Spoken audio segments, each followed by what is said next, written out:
Radio Récré, la radio qui grandit avec vous. Radio Récré, la radio qui grandit avec vous. CFDM.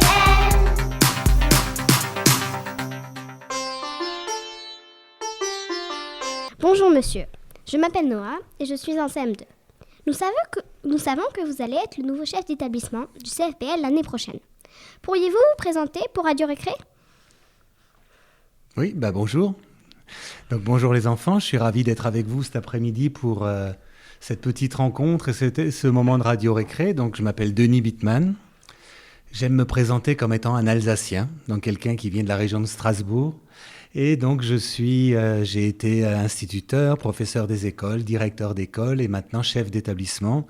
Et j'ai travaillé beaucoup en France et aussi dans beaucoup de pays à l'étranger. Bonjour monsieur, je m'appelle Léane. Où travaillez-vous actuellement ? Je suis le proviseur du lycée français de Jérusalem, quelque part au Moyen-Orient.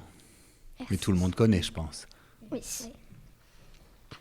Quel a été votre parcours avant de devenir proviseur à Jérusalem ? Donc juste avant d'être proviseur à Jérusalem, j'ai été proviseur à Marrakech, au Maroc. Encore avant, j'ai été le proviseur de l'école européenne de Strasbourg. Je ne vais pas faire toute ma carrière comme ça en arrière, mais j'ai été pendant un certain temps, j'ai été instituteur, notamment au Canada. J'ai été directeur d'école au Vietnam et au Liban. Et voilà, donc j'ai fait toute ma carrière dans des établissements scolaires en France ou à l'étranger. D'accord. Qu'est-ce que vous aimez dans votre métier ? La relation avec les élèves. Le plus important, pour moi, c'est de travailler avec des élèves qui sont heureux de venir tous les matins à l'école et qui réussissent. Si on arrive à avoir des élèves heureux et qui réussissent, moi, ça me va.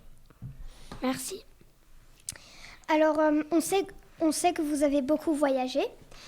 Est-ce que vous avez appris toutes les langues des pays dans lesquels vous avez travaillé ? J'ai essayé d'en apprendre plusieurs, mais malheureusement, je n'ai pas réussi à les apprendre toutes. Mais j'ai quelques petites notions, donc ça me permet de comprendre un peu ce qui se passe autour de moi, mais je n'ai pas la prétention de dire que j'ai appris toutes ces langues. D'accord. Pourquoi avez-vous décidé de venir au CFBL ? Pourquoi est-ce que j'ai décidé de venir au CFBL ? Parce que l'expérience me semblait intéressante, parce que j'ai discuté avec votre directeur d'aujourd'hui qui m'a parlé de son établissement et qui m'a montré combien cet établissement était un établissement intéressant.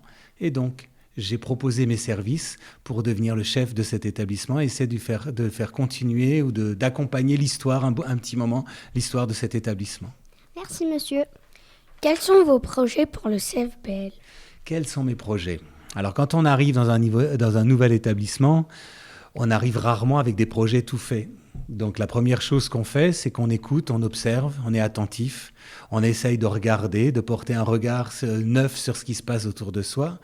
Et peut-être si vous me posez la même question d'ici Noël prochain, je pourrais peut-être répondre plus précisément sur mes projets. Pour l'instant, c'est d'observer, d'écouter, de prendre connaissance de tout ce qui se passe ici. Ça, c'est mon premier projet.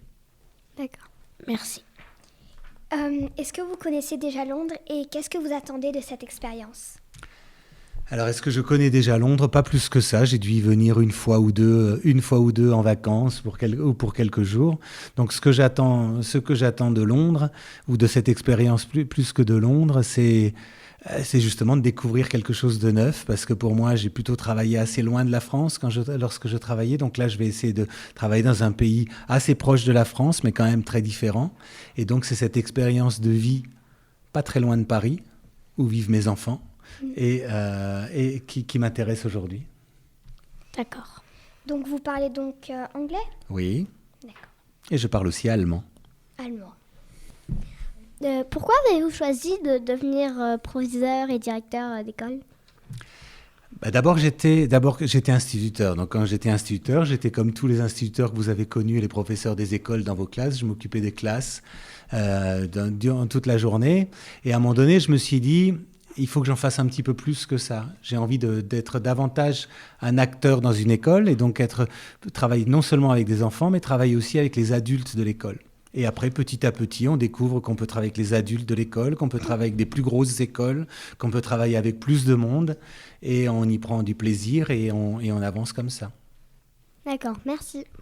Et dans les écoles que vous êtes allés, est-ce que c'est des écoles françaises?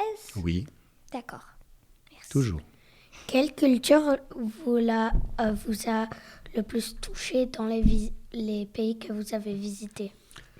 Je ne pourrais pas répondre à la question de la culture qui m'a le plus touché, parce qu'en fait, quand vous allez comme ça, mais vous le savez peut-être vous-même, vous avez peut-être habité dans d'autres pays que la France et que l'Angleterre. Donc, quand vous arrivez dans un nouveau pays, vous découvrez une culture nouvelle. Et dans cette culture nouvelle, il y a des choses qui vous touchent, il y a des choses qui vous surprennent. Et je ne peux pas dire aujourd'hui qu'il y a un endroit qui m'a plus touché qu'un autre. Est-ce que vous parlez vietnamien? Alors, ça fait un moment que je suis rentré du Vietnam, mais j'ai essayé de prendre des cours de vietnamien lorsque je travaillais là-bas, mais je crois que mon oreille et mes cordes vocales n'étaient pas assez souples pour être en capacité ni de comprendre, ni de parler correctement. Mais je sais dire bonjour, je sais commander mon repas au restaurant, etc. Pardon. Est-ce que c'est la même chose pour la langue libanais? Alors, en fait, j'ai travaillé dans 3 pays où la langue arabe était la langue majoritaire de l'école dans laquelle je travaillais. Donc, que ce soit au Liban, que ce soit au Maroc, ou que ce soit, et maintenant à Jérusalem. Mais l'arabe n'est pas toujours le même.